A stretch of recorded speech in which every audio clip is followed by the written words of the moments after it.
येते मधुनी नव्या युगाचा माणूस आता घडतो आहे. तुमच्या मनात आता खूप प्रश्न आहेत मनाला घेऊन. आपण काय करतो माहितीये, जेव्हा फिजिकल बॉडीमध्ये काही प्रॉब्लेम असेल, तुम्हाला ताप आला, तुमचं डोकं दुखलं, तर आपण कुठे जातो? कुठे जातो? ओके. त्याच्यानंतर आपण गोळ्या घेतो, पेन्सिलर घेतो, आपल्याला बरं वाटतं. पण जेव्हा तुमच्या मनाला वेदना होतात, तुमच्या मनाला त्रास होतो, तेव्हा तुम्ही त्याचं काय करता? Anybody tell me? कोणी सांगेल? तुम्ही त्याचं काय करता?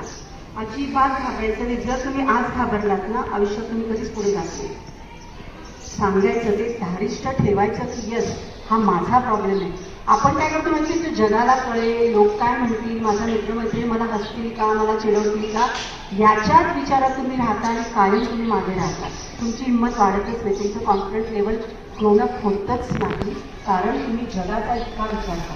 लोक क्या कहेंगे, लोग क्या कहेंगे, ये भी आज सोचेंगे की लोगों का क्या कहेंगे. सांगा मला, काय वाटतं तुम्हाला? वाटतं ना? तुम्ही काय करता? कोणीतरी काहीतरी करत असेल ना. आता आम्हाला आमच्या वेळेला काउन्सिलर नव्हते, आमच्या वेळेला एवढा अवेअरनेस पण नव्हता. त्याला आम्ही काय करायचं माहिती आहे, आमची एखादी विश्वसनीय मैत्रीण, नंतर आम्हाला कळायचं की प्रत्येक 4 जणांना सांगितलेलं असतं की नाही, की कल्पनाचं असं झालं बरं पाहून. पण आता तसं नाही आहे ना. आता तुम्ही एक विश्वासार्ह, एक शिक्षक पण असू शकतो, काउन्सिलर. एखादी व्यक्ती आपल्या जीवनात असू शकतो, मामा असू शकतो, काका असू शकतो, तुम्हाला समजून घेतो. त्याला आपण फोन करून सांगू शकतो की येस, मला हा प्रॉब्लेम झालेला आहे, शाळेत माझ्या बाबतीत असं झालं आहे, तर मला आज खूप त्रास झाला आहे, मला खूप वेदना झालेल्या आहेत. तर तुम्ही आता बघा, काउन्सिलिंग याचा अर्थ माहिती काय असतो तुम्हाला? कोणाला माहिती काउन्सिलिंग काय असतं? नाही माहिती? अव्यक्त होण्यापासून व्यक्त होण्याचा प्रवास म्हणजे काउन्सिलिंग. त्याच्यासाठी मी छोटीशी गोष्ट सांगते. अभिजित नावाचा मुलगा आहे का तुमच्या शाळेत? नाही आहे ना? बरं, त्याच्यानंतर ते झाल्यावरती चिडवतात मुलं. ही रिअल स्टोरी आहे. जो विद्यार्थी तो माझ्याबरोबर काम करतो, पुण्यामध्ये सदाशिव पेठमध्ये असतो. हा विद्यार्थी एका शाळेमध्ये होता. तो थोडासा खोडसाळ होता, थोडासा बंड होता आणि थोडंसं होता मस्तीखोर. त्यांच्या ज्या शिक्षिका होत्या, त्या शिक्षकांचा ॲक्सिडेंट झाल्यानंतर त्या शिक्षिका 6 महिन्याच्या रजेवर गेल्या. मग 6 महिन्याच्या रजेवर आल्यानंतर शिक्षक स्टाफ रूममध्ये असतात, तेव्हा त्यांना असं कळलं की त्यांच्या वर्गातील एक विद्यार्थी 6ही तुकड्यांमधनं विज्ञानात पहिला आला. मग हा विद्यार्थी कुठे गेला? म्हणजे शिक्षक वर्गात गेले, छान ग्रीट झालं, गुड मॉर्निंग वगैरे. त्याच्यानंतर बाईंनी त्यांना विचारलं की काय रे, कोण आहे तो मुलगा 6ही तुकड्यातनं पहिला आलेला? तेव्हा अभिजित हळूच वर उभा राहिला, बाई मी आहे. बाईंनी त्याच्याकडे पाहिला, त्याच्याकडे कटाक्ष टाकला आणि बाई म्हणाल्या, तू होय रे, बस खाली, तू होय रे, बस खाली. त्याच्याने तो खाली बसला, बस, बाकी काही झालं नाही. आता याच्यातल्या ज्या भावना होत्या, एकेकाने मला सांगायचंय की अभिजितच्या ठिकाणी तुम्हाला समजा काय वाटलं असेल त्या अभिजितला? तुम्हाला बोलता येतं? काय वाटलं असेल अभिजितला? बसून सांगा. बरोबर आहे, तुझं बरोबर आहे, तुझं इथून इथे येत नाही, बरोबर आहे, बोल. येस, बाईंनी त्याच्याकडे लक्ष दिलं नाही. अजून कोणाला काय वाटतं? काय वाटलं असेल अभिजितला? ते वाक्य होकारार्थी होतं, ते वाक्य पॉझिटिव्ह होतं. अरे तुम्हाला इंग्लिश जास्त कळतं म्हणजे. काय वाटतं असेल अभिजितला? काय भावना असतील त्याच्या?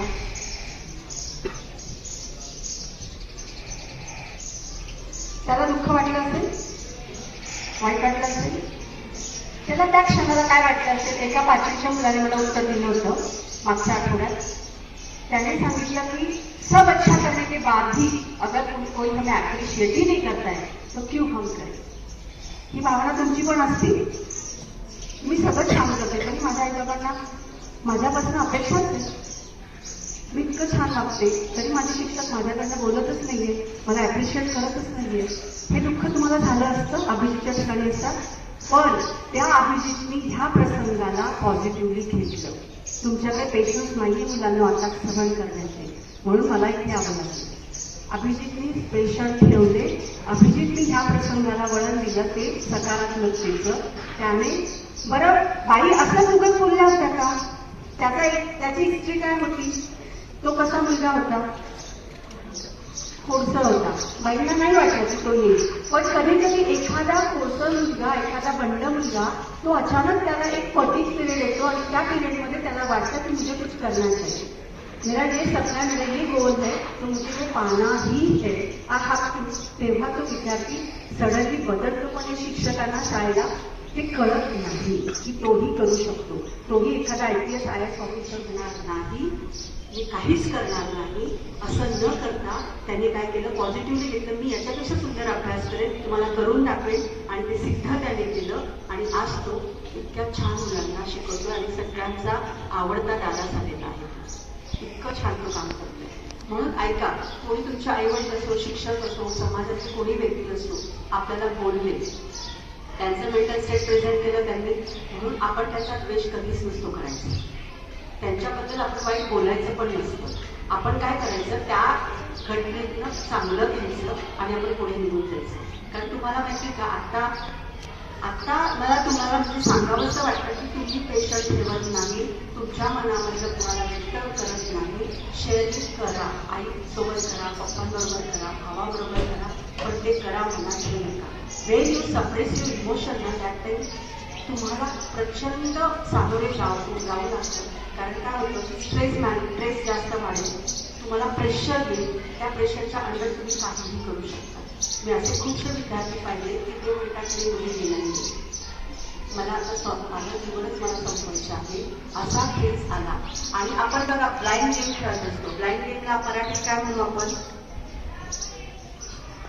Blame to anybody. आपण कोणालाही बघा, जर एखादा विद्यार्थी फेल होणं काही मोठी गोष्ट नाहीये. तुझ्या डॉक्टर हरीश शेट्टींचं जर युट्यूबला जर बघितलं, डॉक्टर हरीश शेट्टी हे सायकॅट्रिस्ट डिपार्टमेंटचे पूर्ण भारतातले अध्यक्ष प्रेसिडेंट आहेत. त्यांचा मुलगा प्रचंड हुशार, तो म्हणजे मला नापास होण्याचा अनुभवच नाहीये. पप्पा म्हणजे होऊ शकते फेल, तर फेल इतका हुशार मुलांनी फेल कसं व्हायचं. शाळेत गेला आणि घरी आला, रिझल्ट आला, ओपन हाऊस आलं, पप्पा बोलवला. त्या पप्पांना सगळे ओळखत होते. ही मुंबईची रिअल स्टोरी त्यांच्या इंटरव्ह्यूमध्ये आहे. गेल्यानंतर सगळे शिक्षक म्हणाले, देखो म्हणे आपका बेटा फेल हो गया. हाँ, उसमें कौन सी बड़ी बात है, उसको एक्सपीरियन्स लेना था, फेल होने का, हो गया. तुम्ही हरीश शेट्टीना ऐका, हरीश शेट्टी एकदम मराठीत अस्खलित मराठीत बोलतात. ते केम हॉस्पिटल त्यांची फी 22,000 आहे, 45 मिनिटची. 22,000 रुपये फी एका काउन्सिलिंगसाठी लोक देतात. का देत असतील म्हणजे, आणि आपल्याकडे स्टिग्मा मुलांना, म्हणजे स्टिग्मा काय की कलंक, की काउन्सिलरकडे कोण जातो, वेडे जातात. नाही हो, माझ्याकडे UPSC मर्चंट नेव्हीतला एक मुलगा येतो, कारण त्याचा ड्रेस वाढलाय एका परीक्षेचा, म्हणून तो येतो. आम्ही छान निखळ गप्पा मारतो, त्याची तो पेपर घेऊन जातो. हे डोक्यातनं तुम्ही काढून ठेवा की काउन्सिलरकडे वेळे जातात. कारण माझ्या शेजारचा जेव्हा ऑटिस्टिक मुलगा होता त्याला मी बघत होते, ऑटिस्टिकची लक्षणं मला कळत होती. तेव्हा मी त्यांना सांगितलं की तुम्ही तुमच्या मुलाला घेऊन जा, डॉक्टरकडे चेक करा, त्याच्यावर काम करा. त्यांना मान्य नव्हतं. शेजारच्या वहिनी येते ना, काय करते या वहिनींना नाही कळत, कसं काय मान्य करायचं, आमचं मुलं काय वेळ आहे का. मग अचानक एक डॉक्टरांनी त्यांना त्या मुलाला बघितलं, त्यांनी सांगितलं की जरा क्लिनिकमध्ये ये बरं का, तुझ्या मुलाबद्दल मला बोलायचंय. लिटरली तो ऑटिस्टिक झाला. ह्या गोष्टीला 5 वर्ष उलटून गेली. नंतर ते 5 वर्षांनी माझ्याकडे आले, ते म्हणाले सॉरी बरं का, आम्ही तुमच्याकडे लक्ष दिलं नाही. म्हटलं असू द्यावं, शेजारच्या वहिनीला काय करतं, वहिनी मी कसं बघतात, काम करताना बघतात, बाकी वहिनी काय करताय थोडी त्यांना घेणं देणं होतं. तो मुलगा त्याच्या लेवल्स वाढल्या आणि आता तो त्याच्या जीवनाशी लढतोय. ऑटिस्टिक म्हणजे तुमची ब्रेन डेव्हलप आईच्या पोटातच होत नाही, त्याला काहीच कळत नाही. एक आवाज जर तो काढत असेल, असा आवाज तो मरेपर्यंत तोच आवाज काढतो. त्यांना काहीच कळत नाही, शिक्षक नॉलेज पण त्यांना नसतं, त्यांच्या आईवडील त्यांचं करत असतात. इतकी भयावह अवस्था आहे मुलांना. आणि तुमच्यामध्ये एक स्पार्क आहे, तुम्ही स्मार्ट युगात जन्माला आलेला आहात, तुम्ही मेंदू क्रांती झालेल्या युगात जन्माला आलेला आहात. तुमच्याकडे एवढी ताकद आहे ना, इतकं पोटेन्शियल आहे की तुम्ही काहीही करू शकता. जर 15 वर्षाचा मुलगा गुगलमध्ये जाऊन महिन्याला 15 लाख कमवू शकतो, तर मी 1 लाख पण नाही कमवू शकत. पण मी कुठे वेळ घालतो माहितीये? स्क्रोलिंगमध्ये. छान वेळ जातोय माझा. मम्मा क्या करिये? स्क्रोलिंग करिये. आता निर्मला कॉन्व्हेंटच्या प्रिन्सिपलला मी एक निमंत्रण द्यायला गेले होते. त्यांनी छान माझ्याशी गप्पा मारल्या. त्यानंतर त्या मला बोलल्या की काउन्सिलर तो मी आपला किस्सा बताते. किस्सा बघा, शांतपणे ऐका. एक 5 वर्षाची मुलगी आहे. ती मुलगी असं इथे एक पाऊच असतो तुमचा, पेन्सिल वगैरे सगळं ठेवतात, तो असं लपून घेऊन चाललं ती वॉशरूमला. आणि तिच्या पाठीमागे आणखी चाललाय. आंटीला ती म्हणते वाचूच आहे का मांडी म्हणजे तिचे क्यू आला. आंटी म्हणाला ऐसे राहू. आंटीला काय लिहायचं की काहीतरी आहे. ती वॉशरूम मध्ये गेली आणि तिने ना छान पाऊस हळूच उघडला. छोटीशी उंची, मुलगा थोडासा उंच होता. असं करत करत छान लिपस्टिक लावली. लिपस्टिक लावली आणि मॅडम बाहेर आल्या. 5 वर्षाच्या मॅडम बाहेर आल्यानंतर आंटीने पाऊस घेतला, तिचा छान हात पकडला. आता तिला कळलं आता ती कुठे जाणार. कुठे जाणार होती ती? कोणाकडे जाणार होती? प्रिन्सिपल. येस. मग प्रिन्सिपल तिला बोलायला लागल्या, हा आपले लिपस्टिक क्यू लगाया. She said, why you scold ma'am? Me scold my mamma because she do every day. वो तो रोज करते, उसको चिल्लाओ ना, मुझे क्यों चिल्ला रहे हो? You understand? आपण काही गोष्टी ह्या शिकत असतो, त्या आपण आपल्या वर्तनात आणतो. तिला कोणी शिकवलं होतं का लिपस्टिक कशी लावायची, लिपस्टिक कशी कॅरी करायची, आईची लिपस्टिक कशी घ्यायची, ती त्या पाऊचमध्ये कशी ठेवायची, कुठे लावायची, मी सांगितलं होतं का तिच्या आईने? तिच्या आई रोज करत होती. मग मी एका मुलाला जेव्हा 7वीच्या मुलाला विचारलं होतं, 7वीच्या मुलं मला असं म्हटलं होतं, अहो माझे फेसबुकवर रात्री 2 पर्यंत तुम्ही तिला सांगाल का असं राहू नको. मग मला का म्हणतात तुम्ही सोशल मीडियापासून लांब राहा? मला तर गरज आहे. पण जर सोशल मीडियावर तुम्ही स्वार न होता जर वाहत जात असाल तर ब्रेन डेड डोंबिवली पूर्वची एक केस आहे. रॅटिना नाशिक रोडची एक केस आहे की त्याचा रॅटिनाचं जे आहे तो ब्लाइंड झालाय का डोळ्यात. त्याचं 8 तासाचं जे होतं सोशल मीडिया बघणं विदाऊट चष्मा. ओके, तर हे सगळं प्रेम तुमच्या मनावर, तुमच्या ब्रेनवर, कारण तुम्ही पॅसिव्ह लर्निंगमध्ये जाता, ऍक्टिव्ह लर्निंग स्टॉप झालेलं असतं बिकॉज ऑफ मोबाईल. म्हणून तुम्हाला रिक्वेस्ट आहे, हंबल रिक्वेस्ट आहे, मनापासून आहे की प्लीज मोबाईल बघा, पण अर्ध्या तासाच्या 40 मिनिटाच्या वर कंटिन्यू मोबाईल बघू नका. आता मोबाईलमध्ये काय बघायचं, काय बघता तुम्ही?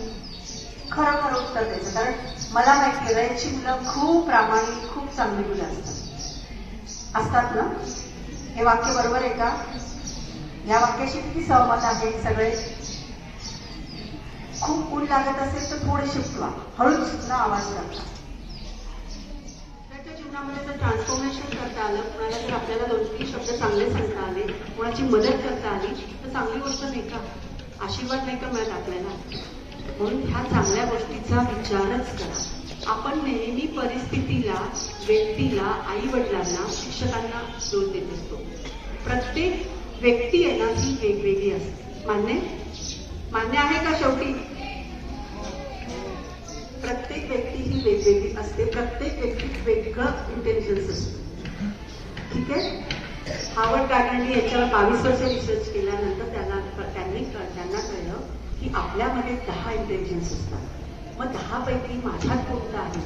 सॉर्ट एनालिसिस असतो. सॉर्ट एनालिसिस माझ्याशी मी सेल्फ कनेक्ट असली पाहिजे. Self love, self respect, self esteem, self talk. रोज तुम्ही किती जण सेल्फ टॉक करता इथे? स्वतःशी संवाद कोण करतं? तुम्हाला भूक लागली का तुम्ही जास्त जेवून आलात सकाळी सकाळी? तुम्ही स्वतःशी संवाद साधतात का? मुलं हुशार आहेत ना. उगाच आम्हाला कंडिशनिंग केलेलं आहे आम्ही की मुली फार सिन्सिअर असतात. नाही तुम्ही छान आहात ते हो तरी म्हणतात. नाही ना, तुम्ही नाही ना. सेल्फ टॉक करताना सकाळी जेव्हा आपण सकाळी उठल्यानंतर झोपेपर्यंत आपण आपल्याशी बोलायचं की मी दिवसभरात कोणत्या शिक्षकांबद्दल काही चुकीचं बोललो आहे का? मी माझ्या मित्रमैत्रिणींना त्रास दिला आहे का? मी शाळेत काही असं वर्तन केलं आहे का की ज्याचा त्रास हा सगळ्या वर्गाला झाला? मी माझ्या वर्तनामुळे माझे आईवडील दुखावले आहे. जर तुम्ही ह्या गोष्टी केल्या असाल तर स्वतःला माफ करा, समोरच्याला माफ करा. की माफ कसं करायचं, आपलं माफ करणं आपण असं लगेच इतक्या मोकळे मनाचे नसतो की सॉरी हा मॅम माझं चुकलं, मी असं नव्हतं वागायला पाहिजे. तेवढी हिंमत लागते ना सॉरी म्हणायला. पण जर तुम्ही लेट गो करायला शिकला तर आयुष्यामध्ये तुम्ही खूप पुढे जाल. लगेच तिथेच माफी मागून मोकळं व्हायचं, त्यातलं फ्री व्हायचं आणि आपण लगेच पुढे जायचं. कारण तिथे जर तुम्ही अडकलात तर ते ओझं घेते तुमच्या इथे सोलर चक्र असतो इथे, तर त्यात सगळं डस्टबिनचं काम होत जाईल आणि तुमचे चक्रा डुप्लिकेट होतील आणि तुम्ही अजिबात अभ्यासात प्रगती करू शकत नाही. कारण अनेकांचं भावनांचं ओझं घेऊन तुम्ही फिरत राहणार. म्हणून तिथल्या 3 गोष्टी लक्षात ठेवा. परिस्थितीचा स्वीकार करायला शिका. येस, माझ्याकडे 1 रूम आहे, ठीक आहे. माझी परिस्थिती इतकी छान नाही आहे, ठीक आहे. माझ्या एवढी मला समजून घेत नाही, ठीक आहे. पण ह्याही परिस्थितीतनं मला चांगलं म्हणता येईल का? धारावी झोपडपट्टी तुम्ही बघितली नसेल, जर कधी बघायचा चान्स आला तर नक्की बघा. तिथला मुलगा सीए होतो. जर त्याला घडायचं असेल ना, शिक्षकांना विचारा की मला हे समजत का नाही. कारण तुमच्याकडे तो प्रॉब्लेम असू शकतो. लँग्वेस्टिक इंटेलिजन्स ज्याच्याकडे नाही त्याला मराठी, हिंदी, इंग्लिशमध्ये फार कमी मार्क्स मिळतात. मॅथमॅटिक्स ज्यांच्याकडे इंटेलिजन्स असतं त्यांना मार्क्स खूप सुंदर असतं. त्यांना कोणतेही सम हे फास्ट कॅल्क्युलेशन करतात. त्यांच्या आकड्यांशी खूप जवळचा संबंध असतो. सायंटिफिकली त्याच्यानंतर व्हिज्युअल असतं, ते असतं काहीचं त्यांचे समजून. एखाद्याला गाणं खूप सुंदर म्हणता येतं, गाण्याचं फॉर्मेशन कळत असतात. ह्या सगळ्या गोष्टी या होत असतात. म्हणून आपल्याला ती गोष्ट येत नाही म्हणून कधी दुःख करायचं नाही. त्या गोष्टीला पुन्हा रिपिटेशन वेळ द्यायचा. ती गोष्ट खरंच आपल्याला येते. पटकन तुम्हाला समजतं आहे मी जे बोलते ते? नक्की परत पाठीचा ताट करायचा. मला माहिती बाळाने इथे असं बसणं, परत मांडी घालून बसणं थोडं अवघड आहे, पण पुढच्या वेळेला आपण करू, छान हॉलमध्ये वगैरे बसून करू. तर तुम्ही ह्या गोष्टी आहेत ना खूप शांतपणे विचार करायचा की मी काय करतो आहे, मी काय वागतो आहे. तुम्ही माहिती आहे ह्या स्कूलच्या रिप्रेझेंट करता हा युनिफॉर्म जेव्हा तुम्ही गेटच्या आत येतात, बरं का, शेवटची लाईन मधली मुलं, जेव्हा तुम्ही गेटच्या आत येतात तेव्हा तुम्ही या शाळेचे विद्यार्थी असतात. विद्यार्थ्याचं कर्तव्य काय? काय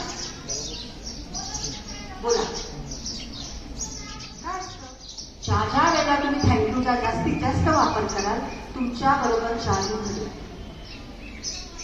अशा माझ्या बरोबर खूप जास्त घडलेल्या आतापर्यंत. मिराक्युलस थँक्यू म्हणायला शिका. थँक्यू म्हणजे ग्रॅटिट्यूड. जेव्हा तुम्ही थँक्यू म्हणता, कधी तुम्ही तुमच्या बेंचवरचा जो वापर करताय वर्षानुवर्ष, त्या बेंचचे कधी थँक्यू मानले आहे? नाही. आजपासून मानले. त्या शिक्षकांना जेव्हा पिरियड कम्प्लीट होतो त्यावेळेला पुन्हा थँक्यू मॅम, तुमच्या मनाची कन्सेप्ट क्लिअर झाली. आणि कळत न कळत शिक्षक शिकवून जातो. तुम्ही शून्य असता. सो एक आपण करतो ना, ती जी दांडी ओढली जाते ते शिक्षकाचं सामर्थ्य असतं. मी जी इथे उभी आहे ना ते माझ्या शिक्षकांनी उभी. माझ्या शिक्षकांनी माझ्यावर खूप प्रेम केलं, एक विश्वास दाखवलाय, कॉन्फिडंट केला. जा, तुला नाचता येतं, जा तू नाच. आज नाही जमणार, उद्या जमलं. मला नाचताना यायचं. मला मॅडमच्या साईडला उभं राहून शिकवलं असा करायचा सगळं. आम्ही जिम खाणार, जिमची आम्ही जयरामबाई हायस्कूलची गोखले ज्युनियर सोसायटी, जयरामबाईचा नेहमी पहिला नंबर असायचा. कारण आमच्या मॅडम हारायचंच नाही. आपल्याला पहिला तो कपच घेऊन यायचा. 26 जानेवारीचा आमचा तो पहिला नंबर असायचाच असायचा. ही पुन्हा ताकद असते त्या शिक्षकात असते. जेव्हा तो शिक्षक चिडतो आपल्यावर, नाही मनात अजिबात काय बोलायचं नाही. माझ्या भल्यासाठी असेल कदाचित. तुमचा पॉइंट ऑफ व्ह्यू आहे ना शिक्षकांबद्दल बदला. कारण आजचं आहे ना तुमच्या मनामध्ये शिक्षकांबद्दल खूप चुकीची प्रकार, खूप. आणि तुमचा पण दोष नाहीये बिकॉज ऑफ सोशल मीडिया. कारण तुम्हाला तेव्हा ते इम्पथीचा अर्थ माहिती आहे. इंग्लिश इम्पथी म्हणजे काय सांगा, काय असतं इम्पथी? आता गोष्ट, एक मुलगा आहे तुमचा वर्गमित्र आहे, तो आला, धावत आला आणि त्याचा डब्यातला भाजी पोळीचा डबा पूर्ण इथे सांडला. काय कराल तुम्ही? त्याला वाईट वाटतंय की त्याच्या आवडीचा त्याच्या आईने दिलेलं होतं, त्याला प्रचंड भूक लागलेली आहे. मग आता काय? आता कोण काय करेल? काय नाही, मजा बघाल का, हसाल का? मग काय कराल? शेअर काय? अच्छा, टिफिन शेअर. परत त्यांनी सिद्ध केलं ते हुशार. तुम्ही काय कराल तुमच्या मैत्रिणीचं सांगण्यावर? त्यांनी त्यांच्या मित्राचं उत्तर देऊन टाकलं, तुम्ही काय कराल? काय कराल?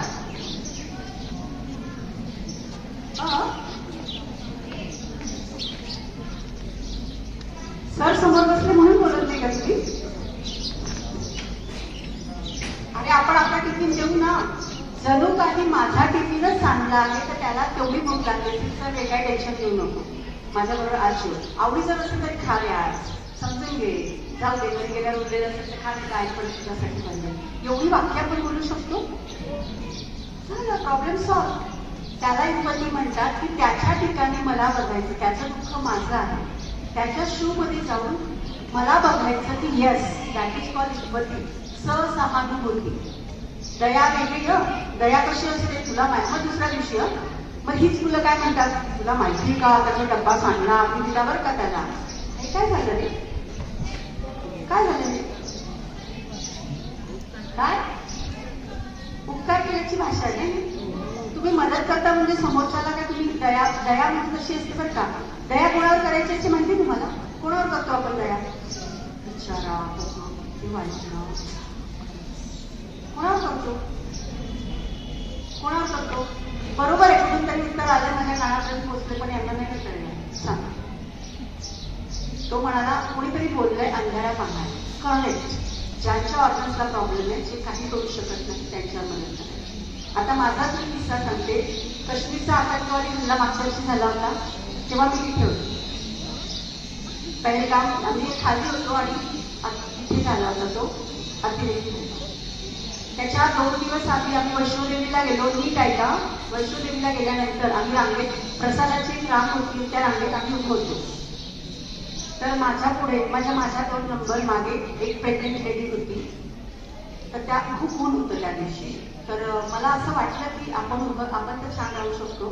तर मी त्यांना म्हटलं की प्लीज मॅडम आप आगे जाइए, ते बातमी नाही. ठीक आहे. त्यांनी जो प्रसाद घेतला त्या निघाल्याने मला छान स्माईल केला. सेकंड एक व्यक्ती आली. त्या व्यक्तीने डायरेक्ट ती पुढे जायला लागली. तर 2-4 जण माझ्या पुढे बसले. ते इतके क्वालिफाईड होते की ते फ्लाईटने आले होते. फ्लाईटने क्वालिफाईड लोक येतात ना. श्रीमंत होती, खूप छान होती, म्हणजे ते दिसत होते ऑल ओव्हर पर्सनॅलिटी. तर ते गेले आतमध्ये प्रसाद घ्यायला डायरेक्ट पुढे. तर ते 2-4 जण म्हणे क्या चल रहा है, हम क्या पागल है क्या, हम रो में खड़े तो हम क्या पागल है, आपको समझ भी जाए, आपको काम है, हम क्या बेकाम है क्या, ऐसे बोल रहे. मग सांगू मग मी मध्ये पडले. अशा ठिकाणी मी मध्ये पडले. त्यांनी काहीच पाहिलं नाही. नीट आहे का पुढे काय झालं. तर मी त्यांना सांगितलं, सर आपके पास आंखें है लेकिन आप देखना नहीं चाह रहे. व्हाट इज दिस मैम, आप मुझे क्यों बोल रहे हो, गुस्से में क्यों बोल रहे हो. म्हटलं सर आप देखिए वो हँडिकॅप आहे, त्याला एक पाय नव्हता बाळांनो, म्हणून तो पुढे जात होता. म्हणून मी त्यांना मदत करत होती. यांना ते दिसतच नव्हतं. त्या पायाकडे कुठे बघतात, त्याच्या तोंडाकडे बघतात. म्हणून कधी कधी आपण डोळ्याने बघत नाही. डोळे असून खरी घटना कळल्याशिवाय कधीच कोणाला ब्लेम करू नका, कोणावर काहीही कमेंट्स करू नका. तुमचं कर्म खराब करता तुम्ही. इगतपुरीजवळ एक डॅम आहे, तिथे त्याचा मृतदेह काढण्यात आला. आई शॉक. आई म्हणाली नाही माझा मुलगा महात्मा गांधीच्या टाकीजवळ क्रिकेट खेळतोय. नाही मॅडम, तुमचाच मुलगा आहे. त्याच्या इतर मित्रांनी त्याला वाचवण्याचा खूप प्रयत्न केला पण तो नाही वाचू शकला. तर त्याला शोधायला पण आम्हाला बराच वेळ लागला. आता आम्ही घरी येतो. मॅडम तिथेच कोलॅप्स झाला. आजही त्या ट्रॉमामध्ये आहे. त्यांनी नाशिक सोडलं, तिथे त्याच्या आठवणी होत्या, त्या पुण्यात घ्यायला लागल्या. एकुलता एक मुलगा होता. का कुठं बोलला तो, का मित्रांच्या नादी लागला, का तिकडे गेला. आईला हे माहिती होतं का. म्हणून आईने जर समजा शोधायचं तर कुठे, मला की माझ्याकडे एक केस असल्या दोघी आई वडीलच पोलीस आहे. डायरेक्ट आई वडिलांना ब्लॉकमध्ये टाकतो. शॉक. आई बाबांना ब्लॉकमध्ये टाकतो. हो, मला एक्स्ट्रीम होता तो मॅम. ते मी काय किती सहन करू त्यांचं. ब्लॉक तुम्ही टाकू शकता नाही का, कारण तुझा ते संस्कार नाही, त्याच्यावर ते संस्कार. अरे बापरे, असं नका करू. तुम्हाला सांगू, कोणत्याही प्रसंगाला सामोरे जायचं. शिक्षकांना सांगायचं मला कुठे हे वाटलं, मी का बरं असा वागतोय, कारण शिक्षकांना तुमच्या बऱ्याच परिस्थिती माहिती नसतात. कारण आम्ही सांगायचे तर आमचे शिक्षक आम्हाला जवळ तुम्ही सांगायचे ही पण हे दिंडी बदलते आहे. एखाद दिवस खूप भयान असतो, तो संपतोच ना, उद्याचं सूर्य उगवतोच ना, म्हणून आपण आपल्याला ब्लेम करायचं का, मॅमला ब्लेम करायचं का? नो. जे लोक इतरांना ब्लेम करतात ते क्रिएटर होत नाही. Complainer not creator, creator not a complainer. ठीक आहे. जो व्यक्ती नुसती तक्रार करतो तो आयुष्यात खरंच काही घडत नाही, तो फक्त हे करत असतो. हा जो मुलगा होता त्याला जाऊन 20 वर्ष झाली आणि तो सायंटिस्ट होणार होता आणि त्या लायकीचा होता. एक सायंटिस्ट भारत देशाने घालवला फक्त खोटं बोलल्याने. तरी आई म्हणत होती, जेव्हा आम्हाला कळलं, आम्ही जेव्हा गेलो होतो अतिशय वाईट अवस्था होती. त्याला परफ्यूम खूप आवडायचे, वेगवेगळे फ्रेग्रन्स खूप आवडायचे. आईने अख्खे परफ्यूम काढून ठेवले त्याच्याजवळ आणि ती त्याला मारत होती. त्याच्यासाठी घालतात का? नाही ना. म्हणून be aware your self, be aware your environment. परिस्थिती काही जरी असली तरी मी माझ्यातला मी शोधला पाहिजे, माझ्यातला मीशी संवाद साधला पाहिजे, माझ्यातला मीला मी थोडा मार्गदर्शन चांगल्या पद्धतीने केलं पाहिजे. कितीतरी लोक आपल्याकडे स्वामी विवेकानंद आहे, खूप चांगल्या गोष्टी आहेत. बरं, तुमच्याकडे लायब्ररी असणारच यात शंका नाहीये. किती जण वाचन करतात? मॅडम काय सांगता आहे ते पुस्तक वाचायची वांदे, तुम्ही दुसरे काय वाचायला सांगताय? एवढेच 1, 2, 3, 4 किती हजार किती असतील माहिती. किती वाईट अवस्था आपली. जेव्हा तुम्ही वाचाल तेव्हा खरंच सांगते तुम्ही निबंध इतका सुंदर लिहू शकतात, तिथे येऊन खूप सुंदर बोलू शकतात. कारण वाचण्याने शब्दसंपत्ती वाढते, तुमचे थॉट प्रोसेस चेंज होते. फक्त वाचन. जर तुम्ही एखाद्याचं चरित्र वाचायला घेतलं तर त्या चरित्रात ती व्यक्ती तुमच्याशी बोलत असते, तुम्हाला कळतं अरे हा अशी परिस्थिती होती का. महात्मा फुले घ्या, डॉक्टर आंबेडकर घ्या, एनीबडी कोणी पण, विवेकानंद घ्या, की काय थॉट होते, कसे जगत होते ते आपल्याला. तुम्ही अब्दुल कलामांचं हे वाचलंय आपली पंख? नाही. कोणते अब्दुल कलाम आम्हाला नाही माहिती. काय केलं ना आमचं नकारे असं करून. वाचा दिवसभरातला फक्त 10च मिनिटं वाचनाला आहे. 10 मिनिटं 5च पानं वाचायची बस, फार काही नाही. आता मी तुमचं 5 मिनिटं माइंड प्रोग्रामिंग घेते. माइंड प्रोग्राम तुमच्या परीक्षामध्ये सुरू होणार आहे. 11. ओके, सगळे तयार आहेत मग परीक्षेला? सगळ्यांचा अभ्यास झालेला आहे? तुमच्या इथे बसलेल्या तुम्ही सगळ्यात जास्त हुशार कोण आहे? मी आहे ना. वाटतंय आहे मी काही नाही. आहे ते काही जास्त मार्क झाले. मला मार्काने काहीच इंटरेस्ट नव्हता, कारण बाकी गोष्टी खूप असायची. पण घडली ना मार्क. खरंच सांगते तुमचे मार्क म्हणजे फार नाही, कारण मुलांना मार्क करून टीचर प्रेशर घेतात. मार्काने करता तुम्ही स्किलफुल व्हा, पैसे कमवा. माझा 11 वर्षाचा मुलगा म्हणतो मला 10 कोटी काय म्हणजे 20 कोटी करू शकतो. बरं, ते 10 कोटी कुठे म्हणायचे. इम्पॉर्टंट सो मच आयडिया आहे. युट्यूब, सौरभ जोशी बघता का तुम्ही मुलं? ब्लॉग छान असतात त्याचे, मला बरंच कळलंय त्याच्याकडनं, मी बरंच शिकलीये. हॅरी पॉटर सिरीज बघता? बघा, होणार मस्त आहे. सगळं आहे, इमॅजिनरी आहे, पण मग तुम्हाला कळेल की व्हिज्युअलायझेशन काय असतं, इमॅजिनेशन पॉवर काय असते ती कळेल. ओके, सगळ्यांनी काय करता? एक खूप ऊन लागते का तुला बाळा? इकडे ना तू ऑरेंज शर्ट नाही लागत? मस्त. वाढदिवस आहे तुझा? वाढदिवस आहे इकडे. अरे बापरे, का फसले. काय नाव आहे तुझं?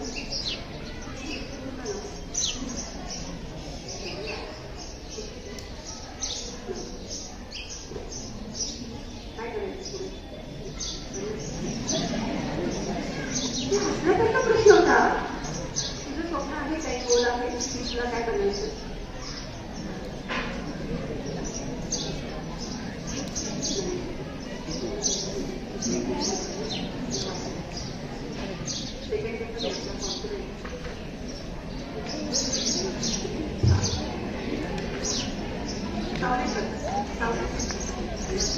हसायचं नाही, ताट असणार आहे.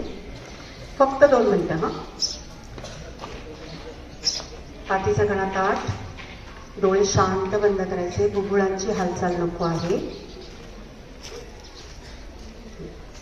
आता तुम्ही दूरवरचे आवाज ऐकण्याचा प्रयत्न करायचा. तुमच्या ग्राउंडमध्ये काहीतरी आवाज येत आहे, त्या आवाज ऐकण्याचा शांतपणे प्रयत्न करायचा आहे. त्यानंतर तुमच्या आजूबाजूचे आवाज ऐकण्याचा प्रयत्न करायचा आहे. तुम्ही श्वास घेत आहात, एकदम नॅचरल प्रोसेसमध्ये श्वास घेतोय, श्वास जातो आहे. श्वास घ्यायचा आहे, हळूहळू श्वास सोडायचा आहे. हळूहळू तुमचं संपूर्ण लक्ष तुमच्या श्वासावर केंद्रित आहे. श्वास येतो आहे, श्वास जातो आहे. तुमचं संपूर्ण लक्ष तुमच्या श्वास येत आहे. एक डीप ब्रीथ, हळूहळू दीर्घ श्वास घ्यायचा आहे, हळूहळू श्वास सोडायचा आहे. तुमच्या मनामध्ये हजारो विचार येतील. लहाननंतर काय, घरी गेल्यावर काय, मी काय बोलले त्याच्यावर तुम्ही विचार करा, काय करायचं नाही ते ठरवा. एवढे हळूहळू विचार शून्य व्हायचा आहे. हळूहळू तुमचं संपूर्ण लक्ष तुमच्या श्वासावर केंद्रित आहे. श्वास येतो आहे, श्वास जातो आहे. मी उलट अंक मोजणार आहे 5 ते 1. तसतसं तुम्ही संपूर्ण समूहाच्या गाढ अवस्थेत जाणार आहात. 5. तुमचं संपूर्ण लक्ष तुमच्या श्वासावर नियंत्रित आहे. 4. तुम्ही स्वतःशी कनेक्ट होत आहात. तुम्ही स्वतःच्या अंतर्मनात बघणार आहात की तुम्ही कोण आहात, कसे आहात, तुम्ही कसे वागता आहात, तुमची अभ्यासाची प्रगती कशी आहे. 3. तुम्हाला खूप हलकं वाटतं आहे, खूप छान वाटतं, खूप फ्रेश वाटतं आहे. तुमचं संपूर्ण लक्ष तुमच्या श्वासावर नियंत्रित आहे. 2. तुमचं संपूर्ण लक्ष तुमच्या श्वासावर नियंत्रित आहे. तुम्ही दीर्घ श्वास घेत आहात, दीर्घ श्वास सोडत आहात. 1. आता तुम्हाला फक्त आणि फक्त माझ्या सूचना ऐकायला येणार आहेत. त्या सूचना तुम्ही फील करणार आहात, त्याचा अनुभव घेणार आहात. मी अतिशय शिस्तबद्ध विद्यार्थी आहे, मी अतिशय प्रामाणिक आहे, मी प्रेमळ आहे, मी बुद्धिमान आहे, मी हुशार आहे. मला प्रत्येक विषयातील प्रत्येक कन्सेप्ट ही क्लिअर असते, स्पष्ट असते. त्यामुळे मी कोणताही पेपर सोडवताना प्रचंड प्रामाणिकपणे अभ्यास करतो. जेव्हा जेव्हा मी अभ्यास करतो त्या वेळेला मी प्रचंड आनंदी असतो. मी जगातला प्रचंड आनंदी व्यक्ती आहे. मी अतिशय सुंदर आहे दिसायला. माझं संपूर्ण शरीरातला प्रत्येक ऑर्गन हा सशक्त आहे. I am so healthy, I am so strong, I am so healthy, I am so strong. मी माझ्या शरीराचे रोज आभार मानते. मी अतिशय सुंदर आहे, मी अतिशय प्रेमळ आहे. मी प्रत्येकाला, माझ्या शिक्षकांना, माझ्या आईवडिलांना, माझ्या प्रत्येक अवतीभोवती असणाऱ्या व्यक्तींना समजूनच घेते. मी अतिशय प्रेमळपणे संवाद साधत असते. मी अतिशय समजूतदार आहे. मी शांत स्वरूप आहे. मी अतिशय प्रेमळ आहे. जेव्हा जेव्हा मी अभ्यास करते त्या वेळेला मी प्रचंड आनंदी असते. तुम्ही श्वास घेत आहात, श्वास सोडत आहात. तुमचं संपूर्ण लक्ष तुमच्या श्वासावर नियंत्रित आहे. श्वास येतो आहे, श्वास जातो आहे. मी अतिशय सद्गुणी आहे. माझ्या मनामध्ये, माझ्या मेंदूमध्ये, माझ्या अंतर्मनामध्ये फक्त आणि फक्त अभ्यासाचेच विचार असतात. मी जेव्हा जेव्हा विचार करते तेव्हा तेव्हा मी सकारात्मकच विचार करते. जेव्हा जेव्हा माझ्या मनात, माझ्या मेंदूमध्ये, माझ्या अंतर्मनात विचार येतात तेव्हा फक्त अभ्यासाचेच आणि सकारात्मकच विचार येतात. मी मला बघते आहे की मी परीक्षेमध्ये खूप सुंदर परीक्षेला सामोरे गेलेली आहे. प्रत्येक विषयाचा पेपर खूप सुंदर लिहिलेला आहे. मी अभ्यासपूर्वक केलेला आहे. तेव्हा मी सगळ्या परीक्षेमध्ये पहिली आलेली आहे. तो उद्घाटन सोहळा, तो सोहळा, सत्कार सोहळा तुम्ही बघत आहात. तुम्ही छान स्टेजच्या समोर पहिल्या रांगेत बसलेले आहेत, बक्षीस पात्र विद्यार्थी, आणि तुम्हाला तुमचे आई वडील, तुमचे नातेवाईक समोर बसलेले आहेत. तुम्ही सुंदर छान ड्रेस घातलेला आहे, तो तुम्ही रंग बघायचा आहे, आणि तुम्ही संपूर्ण शाळेमध्ये पहिले आलेले आहात, आणि ते बक्षीससाठी तुमचं नाव घेतलं जात आहे. तुमचे शाळेचे मुख्याध्यापक, उपमुख्याध्यापक, सर्व शिक्षक वृंद तुमचे कौतुक करत आहे. टाळ्यांचा कडकडाट होत आहे. त्यात तुम्हाला खूप छान वाटतंय, खूप आनंदी आहात. आणि ते बक्षीस घेताना जेव्हा तुमचं नाव पुकारलं जाते त्या तुम्ही हळूहळू तुमच्या स्टेजच्या दिशेने तुमची पावलं जात आहे. स्टेजवरनं तुम्ही हे बक्षीस घेत आहात. तुमच्या डोळ्यामध्ये आनंदाश्रू आहे, कारण तुम्हाला तुमच्या श्रमाचं फळ मिळालेलं आहे. तुम्ही जगातील अतिशय समजूतदार, प्रेमळ, कॉन्फिडंट तुम्ही म्हणत आहात की माझ्या मनातील विश्वास हा दिवसेंदिवस वाढत चाललेला आहे. My confident increase day by day. माझ्यातील आत्मविश्वास जो आहे तो डे बाय डे, प्रत्येक विषयातला मी अतिशय आनंदाने अभ्यास करतो. माझा प्रत्येक विषय हा आवडता विषय आहे. मला प्रत्येक शिक्षक खूप आदरणीय आहे. मला माझ्या शाळेतील प्रत्येक शिक्षक आदरणीय आहे. मी सर्वांचा खूप मनापासून आदर करतो. मी प्रत्येक गोष्टीसाठी त्यांचे ऋणी आहे. मी कृतज्ञ आहे. मी प्रत्येक गोष्टी त्यांचे धन्यवाद मानतो. मला आजपर्यंत जीवनामध्ये जे जे काही मिळालेलं आहे, वस्तुस्वरूप, ज्ञानास्वरूप किंवा पैशांच्या स्वरूपात किंवा सुविधांच्या स्वरूपात जे जे मला मिळालेलं आहे, त्यासाठी मी संपूर्ण ब्रह्मांडाचे, परमेश्वरी शक्तीचे, माझ्या आईवडिलांचे, माझ्या शिक्षकांचे, माझ्या शाळेचे, निसर्गाचे मी मनापासून खूप आभार मानतो, आभार मानतो, आभार मानतो. तुमचं संपूर्ण लक्ष तुमच्या श्वासावर नियंत्रित आहे. तुम्ही अतिशय आरोग्यदायी आहात. तुमचे मानसिक आरोग्य, तुमचे शारीरिक आरोग्य, तुमचे भावनिक आरोग्य अतिशय हेल्दी आहे. तुम्ही शांत आहात, खूप समजूतदार आहात. तुम्हाला प्रत्येक गोष्ट सहज आणि सोप्या पद्धतीने करता येते, कारण तुमच्यातला कॉन्फिडन्स लेवल खूप वाढलेली आहे. तुम्ही प्रचंड धाडसी आहात. तुम्ही ह्या शाळेचं नाही तर माझ्या भारत देशाचं नाव मोठं करत आहात. तो विश्वास तुमच्यामध्ये आहे आणि त्याच्यावर तुम्ही काम करत आहात. रोज तुम्ही स्वतःशी संवाद करत आहात आणि प्रत्येक गोष्टीसाठी तुम्ही सर्वांचे मनापासून धन्यवाद मानत आहात. हळूहळू मी जेव्हा उलट अंक मोजणार आहे, 3 ते 1 म्हटल्याबरोबर हळूहळू तुमचे डोळे उघडणार आहात. 3. तुमचं संपूर्ण लक्ष तुमच्या श्वासावर नियंत्रित आहे. तुम्ही शाळेतील प्रत्येक विद्यार्थी हा प्रामाणिक, अतिशय हुशार, बुद्धिमान आहे. तो प्रत्येक स्किलमध्ये रोज डेव्हलप होतो आहे. ज्याला ज्याला जे जे स्किल आहे त्याच्यात तो डेव्हलपमेंट दाखवतो आहे. त्यांची डेव्हलपमेंट झालेली आहे. त्यांचा आत्मविश्वास प्रचंड वाढलेला आहे. ते प्रचंड धाडसी मुलं आहेत, प्रामाणिक आहेत, समजूतदार आहेत. प्रत्येक विषयात ते टॉपर आहे. प्रत्येक विषय त्यांना खूप छान समजतो. ते प्रेमळ आहे, ते शांत आहे. 2. त्यांना आता खूप छान वाटतंय, हलकं वाटतंय, खूप फ्रेश वाटतंय, कारण त्यांनी स्वतःशी संवाद साधलेला आहे. त्या प्रत्येक गोष्टीसाठी ते मनापासून धन्यवाद मानत आहे आणि उद्यापासून ते प्रत्येक क्षण कृतज्ञता ही भावना व्यक्त करणार आहे. प्रत्येक शिक्षकांचे आदर, आपल्या आईवडिलांचा आदर, आपल्या आईवडिलांचे धन्यवाद मानणार आहे. प्रत्येक गोष्टीचे धन्यवाद मानणार आहे. 1. हळूहळू तुम्ही डोळे उघडणार आहात.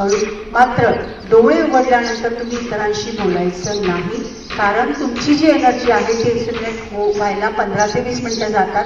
शेजारच्याशी काहीही बोलायचं नाही. ती एनर्जी तुमच्या प्रत्येक चक्रांमध्ये जाते. त्याच्यानंतर तुम्हाला खूप वेगळा अनुभव येतो आणि हे तुम्ही रोज झोपण्याच्या आधी रोज हे करू शकतात. हे affirmation technology, active suggestion therapy आहे. हे तुम्ही रोज केल्याने 15 दिवसात तुम्हाला प्रचंड सकारात्मक अनुभव येतो आणि तुम्ही कॉन्फिडंट लेवल तुमची हाय झालेली असते. समजलं? हळूहळू डोळे उघडायचे, दोन्ही हात एकमेकांवर घासायचे. ती ऊर्जा संपूर्ण चेहऱ्यापासून पायाच्या अंगठ्यापर्यंत पसरवायची आहे. हात फिरवायचा आहे. Don't make a noise, don't make a laugh, don't talk anybody. Okay? आता फक्त 1 किंवा 2 मुलांनी इथे येऊन त्यांचा एक्सपिरियन्स सांगायचा आहे प्रामाणिकपणे. अजिबात न घाबरता.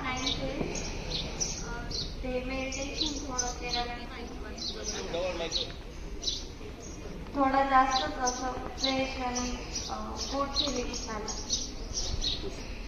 मॅम, तुमच्यामुळे आम्हाला खूप फ्रेश फील होते. एकदम स्ट्रेस मोकळा झालं वाटतंय मला. आणि मला जे पॉईंट सांगायचे मेन म्हणजे जर मला खूप फ्रेश काबर फील होते. मला खूप स्ट्रेस असतो. कधी कधी असं वाटतं मॅथचा स्टडी होईल आणि सायन्स होईल आणि त्यांनी कसं काय करायचं. तुम्ही जे सांगितलं ते आम्हाला खूप चांगल्या प्रकारे कळलं. प्रत्येक म्हणजे असं वाटतं की आता कुठेतरी आपला पॉईंट मिळालेलं आहे. Thank you so much. एकदम मोकळं वाटलं. जास्त काही मराठी बोलत नाही. जास्त इंग्लिश काही बोलत नाही. तुम्ही जे सांगितलं म्हणजे मन मोकळं झालं. अभ्यासाचं तसं मला सगळे टीचर ओळखतात. मी खूप म्हणजे सगळे टीचर मला खूप अकरावी असं म्हणतात, पण अभ्यासात थोडं डोकं कमी चालतं. पण तुम्ही जे सांगितलं ते 100% आम्ही करणार. एवढं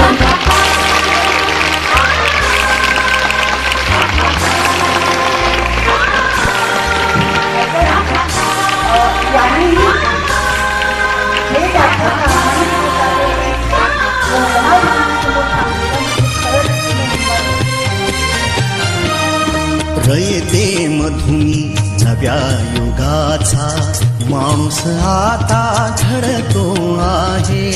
वटवृक्षाच्या विशालतेचा मोहन भाला पडतो आहे.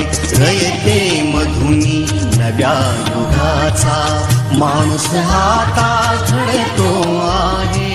वटवृक्षाच्या विशालतेचा